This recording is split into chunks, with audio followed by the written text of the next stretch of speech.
Welcome back to the Real Estate Sales Summit. Today is going to be a fun interview, and it's a topic that you don't hear about a lot as well. You know, everybody talks about lead generation, lead conversion, and all that kind of stuff, but we're going to dive into something that you don't hear, and that's how to deal with, how to work with referral desks and referral centers. And with us today is Janie Scott. Welcome, Janie. Thank you. Good to have you here. I know this is going to be an interesting one, but it's one that is extremely important for agents that are working with referral desks, that get referral desks.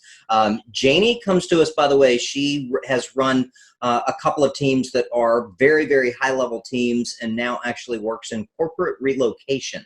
So she has a terrific background for this and is going to be interesting. So with that, Janie, give them just a little bit of your background from your perspective, and then we'll get into the questions.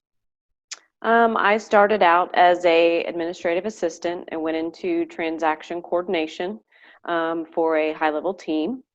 Did everything from contract to close, went to home inspections, followed up on the mortgage process, the title process, went to closings.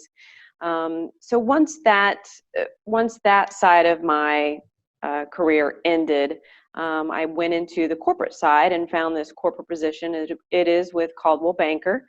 So it's with Coldwell Banker Corporate Relocation. We receive our referrals from various sources, biggest one probably being Cartus, because of course it's under our network umbrella with Realogy. But we do third party within our organization. We also do broker to broker and affinity, but my position as a corporate relocation specialist specifically works with corporate transferees that are either selling their home in their current market and moving to a new job, or someone that's coming into a new area for a job transfer. Cool. So, all right. So let's get into the questions then. So people get referrals, and, you know, a lot of times they think they are gimmies, right? They're coming to you, you call or place or whatever that process is, and they think that, oh, I don't have to do anything. So talk a little bit about that. There's no gimmies.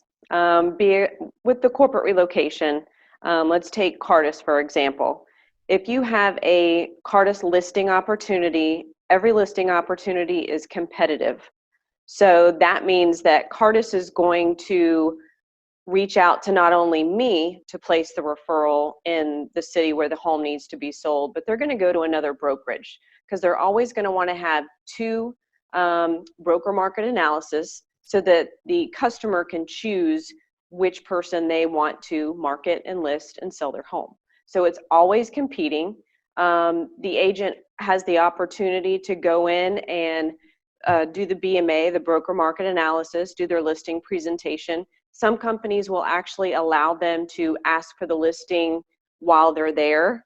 Others say, no, you go in, do your presentation, and we follow up with the transferee, and then they decide who they want to select as their broker and their agent. So it all just depends on what the company will allow and what they won't allow, and that's something that your specialist will transfer, you know, the information over to you once you accept that referral. Interesting. So it's just as important to have your crap together, for lack of a better way to say it, Yes. With this as it is if you're going out for just a regular listing appointment, right? Correct. I mean, you've got to have everything from your presentation. You have to be on your A game and all of that kind of stuff. Yes, one of the biggest things that we can't stress enough is when you then have to come back and do that broker market analysis, a BMA, depending on whether it's Cartus, I think it's a 4-page document. The ERC BMA is like a 6-page document, but you really have to take the time to be the eyes and ears for the relocation management company, which we'll call the RMC. So because the RMC is going to get this list, and they're going to need to know, is this, you know, is it in a suburban neighborhood? Is it in a rural? What did they pay for the home? When did they buy it? I mean, you have all the boxes there that have to be completely filled out. You should never leave a box unmarked or blank. You really have to be the eyes and ears. And it's just as if you were taking a buyer to see that home, what are the other homes that you would take them to in your comparative listings? What are your comparative solds? You really have to paint the picture, because if it's an amended sale for this RMC, they're going to need to know what kind of property they may or may not be purchasing, in the transition and with the way the benefits go. But so the BMAs are just so critical. I know the agents spend hours doing them after the fact, and that's the one thing that they probably complain the most about is, do I have to do a BMA? Yes, you do, plus photos. They don't have to be professional photos, just inside, outside, major rooms, anything that's of a major concern. I mean, obviously, if there's cracks in the driveways or cracks in the walls, note it. It doesn't have to be something that's beautiful. You can point out the flaws too, because they need to know what they're getting into. So the BMAs are just critical. Interesting. So who all looks at a BMA? I mean, do you look at it? How does a decision come on who gets used?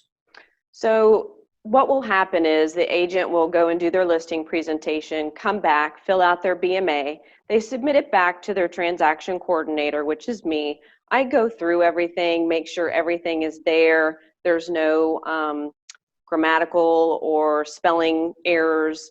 I just go through, make sure all the information is correct.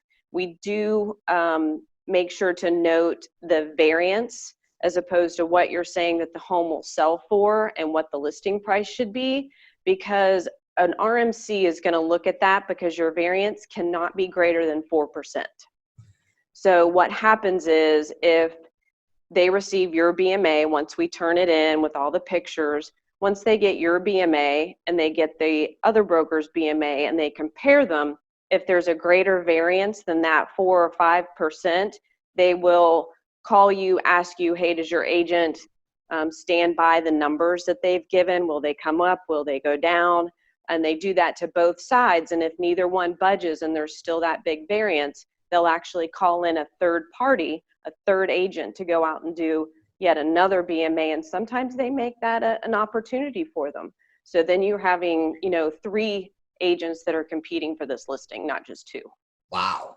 All right. So how does somebody, which is interesting because it's no different than any other listing appointment or listing opportunity. But so I'm going to actually step back a little bit.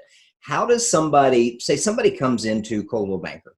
How do they start getting listing opportunities or buyer opportunities in the first place? They have to agree to join the relocation teams. There is some paperwork that they have to fill out, some disclosures. If you're going to accept Cartus listings, you do have to do a Cartus training. You do have to do specific training with SERVA. They do charge the agents to do those. And so with SERVA, the fee's a little higher, plus you have to take a test at the end that you have to pass. So a lot of it's not just cut and dry, I'm going to start receiving corporate listings. You really have to understand what goes into it and understand that there's a referral fee that's attached to it as well. Yeah. And which, of course, there's going to be for that opportunity, which is no different than buying leads from XYZ company out there too. Correct. You're doing the same thing. So here's where it gets interesting as well. How important is the communication process for agents and you? It's critical, because we're not just a middleman. We're not just diverting information from one to the other. We want to make sure that if it is a package where all the paperwork has to come, at one time, we make sure that gets done. You can piecemeal it to us and we'll complete it and send it on to the relocation company, especially for a sales contract. But if you piecemeal it to them, you're not going to get your signature until they want to sign for it. It's that simple. So we really make sure that everything is there, I's are dotted, T's are crossed. If anything's missing, if anything needs to be taken out, a lot of times for corporate relocation, relocation companies will not allow transaction fees to be processed or charged. So we had to make sure that those are marked out on a listing agreement. And just to make sure that all the documents are there that they specifically want back. Each company is going to be different, but we just make sure that everything is there so that it's a smooth transaction process for our agent and for the relocation company. How does somebody become your favorite? And I know this is an interesting question because it's like, oh yeah, we've got this many people that are on our list, right? But yeah. Obviously you're looking for something because it's up to you to make a decision. I don't really know if I can say that I have favorites. I definitely know that I have agents that will always win their opportunities. You know, they go out and they do a great job. And what I will do in making my selection is to really go back and look at what they have on the market now. You know, is this an area that's convenient for them? Because I don't want to give somebody a listing that's going to be a 45-minute drive, because I mean, I've been on that side and have worked with agents that's just not a service, you know, to the homeowner. So it's really just about finding out, you know, there's going to be different personalities. You're going to have some people that really work well with the buyers coming in. And then you've got, you know, your rock star listing agents.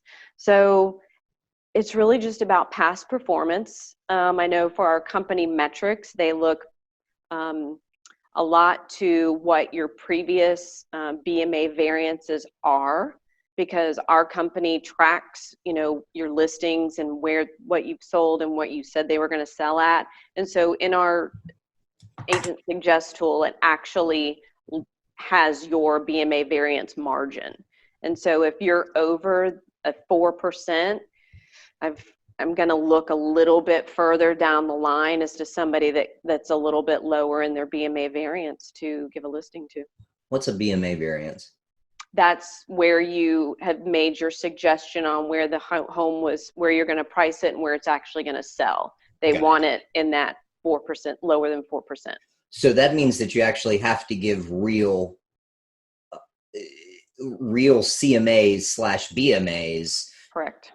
To do that, instead of going out and thinking, oh, let me just give the highest one so I can win the listing. You've got to get you to continue to receive them. You have to give accurate information so that they will sell at that price also. Yeah, absolutely. And you know, we have some agents that lose listings because they know that the other agent came in much higher, and that's the way it goes.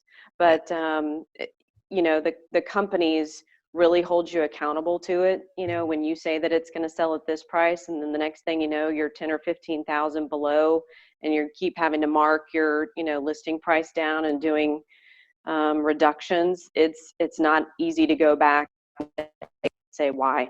You know, why was it so high in the first place? Interesting. But one thing I will say is, when we find a relocation company that will give us a listing opportunity, but they say, well, they don't want to list for maybe 3 or 4 months, or maybe they want to list in the next summer.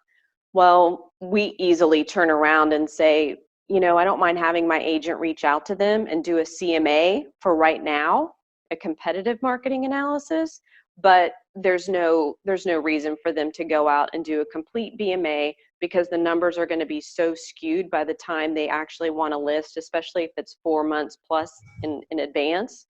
So, and they usually have no problem coming back and saying, no worries, you know, don't worry about that right now. When they're ready to go, then you can send your agent back out there to do a complete BMA. Got it. Interesting. So once they get, say they win the listing, what is their process when it comes to working still with you moving forward until it gets sold? For corporate relocation, my job is to basically see the referral till close. So from when we get it, as far as placing it, to when it closes, we see the whole transaction process. If we get notification, Cardis, for instance, that our agent has won, they will send out a welcome package. It has all the disclosures in there that the agent needs to include with the listing paperwork, excuse me, some specific instructions. So we monitor the emails that come in because we're always CC'd on it, and that's a huge piece of it too, because anytime as an agent you have correspondence or any type of interaction with the RMC directly, always make sure you include your transaction coordinator, your specialist, because they need to know what's being said. Just CC on them, make sure that everything is there and that there's no surprises later on. Gotcha. Interesting. So this is, I mean, it's a study in communication all the way around as well, yep. Regardless of regardless if they're working with a referral desk or they're working with a team or they're working with a transaction coordinator or closing or whatever. It's all about communication. Yeah. Yeah. So, when do you have communication with the actual sellers or buyers also? Sellers, no. The only time we may have communication with them is if we send out the welcome letter in the very beginning, telling them who their selected agent is going to be. You'll get one or two that might actually reply to that email and say, thank you, look forward to the phone call. And as far as buyers, if there's not enough information provided as far as what their actual destination is, because right now I serve Charlotte, North Carolina. And so Charlotte's a pretty big area. And so typically what I will do as a transaction coordinator specialist is look up where their corporate job is and just kind of get a general area as far as where they may want to, where their actual destination is, as opposed to just Charlotte. Yeah. So we can call them to get specifics if they'd like, so that we have more information if it's not provided to us. Your basic questions as far as when are you looking, when is your job transfer date? What are you looking for?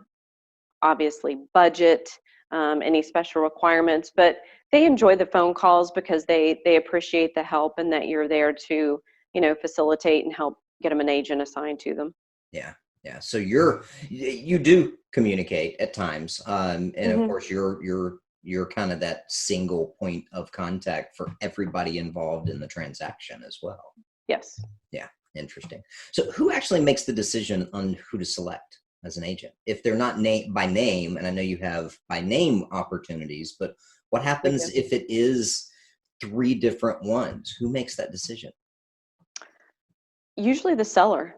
Okay. The relocation management company they have counselors for the transferees, and they will call them and go over all the numbers, all the BMAs, and essentially they allow the seller to make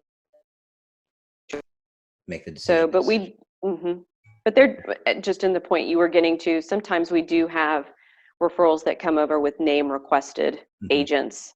Say it's someone that's wanting to list their home and they want to work then with the same Coldwell Banker person that sold them the home. So as a name requested agent, we get those over as well. Got it. So how long does an agent have to actually make the sale before it's goes to somebody else? Is there a limited time where all of a sudden they've got potentially a buyout offer or something like that, and then is there a time frame between that they get to sell it? The majority of the listing opportunities do have a 90-day listing period. Okay. They don't like them to go over that because typically that 90-day mark is the first opportunity for the seller to do an amended sale where the corporate relocation company purchases their property from them. Some have had their listings removed just due to, it was slow. They're going to go ahead and pull it off the market now and then relist, in the springtime. So I haven't seen one that's actually come across where it's been pulled from somebody. So typically when the agents do their BMA and they say that it's going to be a 60, 90, 120-day process, they're pretty spot on with when they get their contracts in.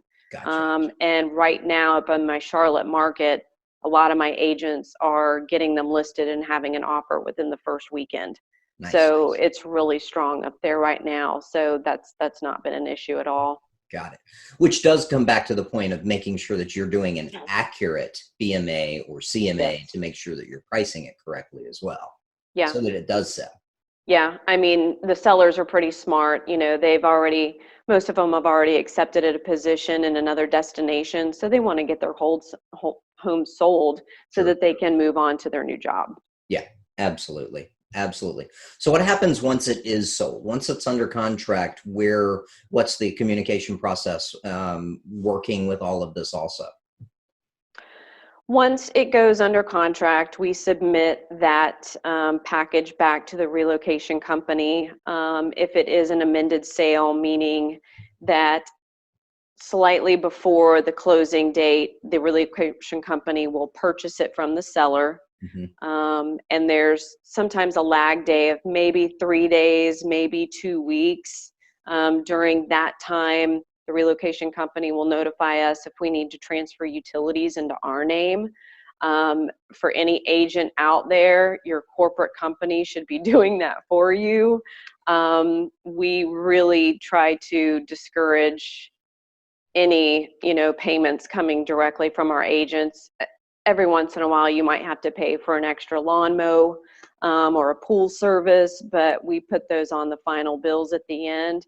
But usually, I know for all Coldwell Banker, we transfer utilities into our name when and if that's required. Gotcha. So here's the big piece as well. So there's multiple people involved in this process. I mean, everything from the agent to the buyer or seller to you to Cardis, whoever that process is as well.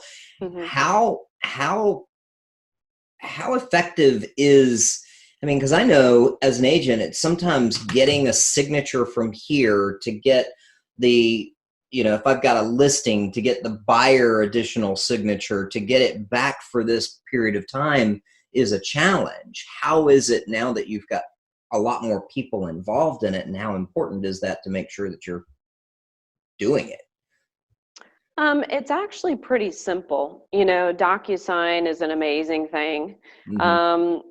It's I will say probably the one key point here is that if it's going to be an amended sale and that relocation company is listed as the seller on your sales contract, which a lot of times it is just due to their benefits because they're going to do the amended sale, you have to have that complete package turned in for them to just be able to look it over, because they do take that back to the seller's employer.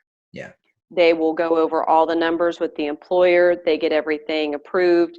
Then they sign off on things. So it's not a 24-hour turnaround. Sometimes it's a couple days, especially if you piecemeal stuff in.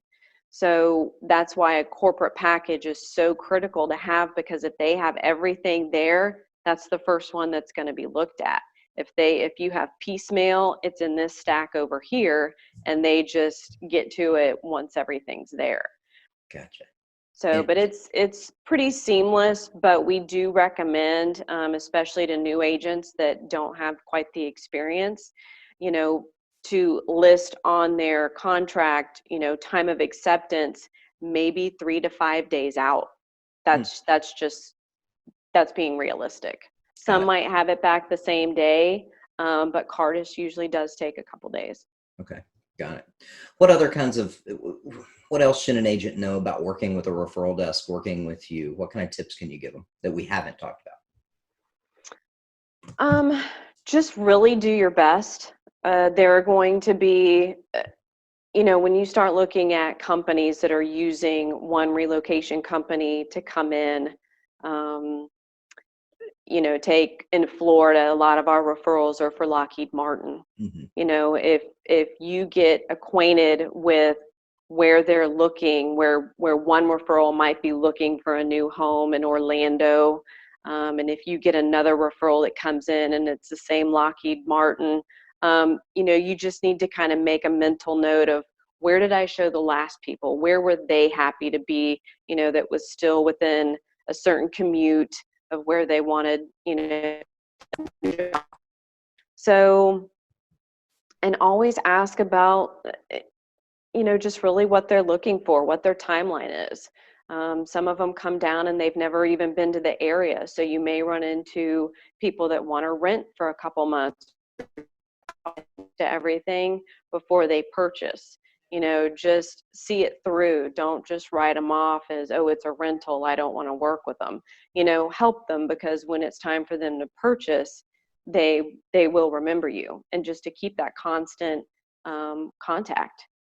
Some of them might not be ready right now. They might not be ready, next month or 2 months, but as long as you keep, up with your updates and constant contact with them and put them on that drip campaign, then they'll keep remembering that you're the agent that they want to go back to. Cool. Cool. Well, Janie, thank you very much. You're very welcome. Appreciate your time. Some great information, some stuff that I'm sure a lot of agents don't know, but especially the ones that have an opportunity to work with a referral desk should. There is a live person on the other end of that, guys, like this right here. So, Janie Scott, thank you so much for your time. I appreciate it. You're very welcome. Thank you. You got it. Have an awesome day. Thanks, you too.